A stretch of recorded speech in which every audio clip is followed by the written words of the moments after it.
విశ్వనాథ్ కాశీలో చండీ హోమం, చండీ సప్త సతి.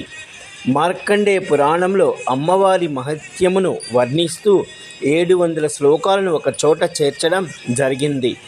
అందువలన ఈ 700 శ్లోకాలు సప్తసతి అనే పేరుతో పిలవడం జరిగింది. ఈ 700 శ్లోకాలు సప్తసతిని 13 అధ్యాయాలుగా విభజించడం జరిగింది.